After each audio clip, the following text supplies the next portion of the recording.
I came to the conclusion that I think the better way to run large scale combat is to put people in environments where soldiers are fighting with each other and have the environment be dangerous, sort of on like a nat 20 or having like a d20 That's table. cool. Basically, what he's saying is when you have a large scale war, you shouldn't be in a position, or more than likely, you're not in a position where you're overseeing the entirety of it. You're not perceiving everything that's happening all at once. You don't need to sit there and role play every single turn of every single soldier on the battlefield. You're going to have a multitude. If you think about this in the olden days, you've got a couple hundred to a couple thousand people out there. If you think modern day, you probably got a couple 100,000 people out there. So way too many pieces moving around on the board to keep track of. However, environment is a big play in large scale combat. I've gotten to dabble with this a little bit in my recent campaign. I'm excited to bring some more of this in the future. Basically, the concept of it is I'm in the middle of combat. I'm swinging a sword or whatever the case may be. I'm attacking maybe a critical NPC, a pivotal character in the plot here. Boom, bam, we have a fight, and then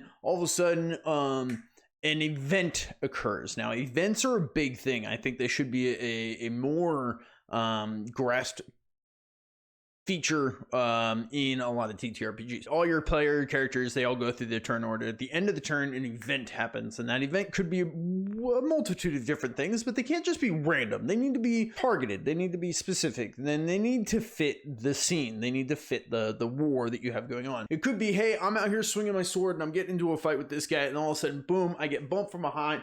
Another random soldier hits me and I need to attack. It's the example they used in this previous video. Other things that you could do is maybe a stampede of cavalry come running through and you have to dodge and jump out of the way. Think of Game of Thrones. They did a lot of that. Another one could be dragon. We're talking Game of Thrones. Oh no, dragon. So anyways, events, the big triggering events. That's the things that your characters should be reacting to. Yes, we know that they're out here slaughtering soldiers.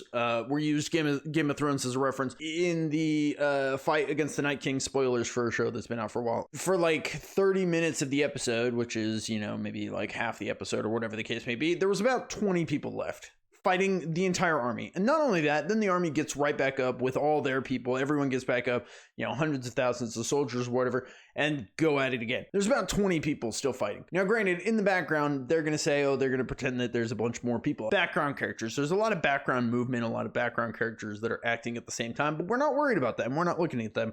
We're looking at the main characters, the ones who are out here fighting, experiencing, observing, interacting, engaging, other words. So anyways, in your large scale combat, the best way for you to kind of get that feel is to add those events, those critical events. I think that's going to be huge. Try it out. Let me know what you think. I'm going to do the same. Okay, bye.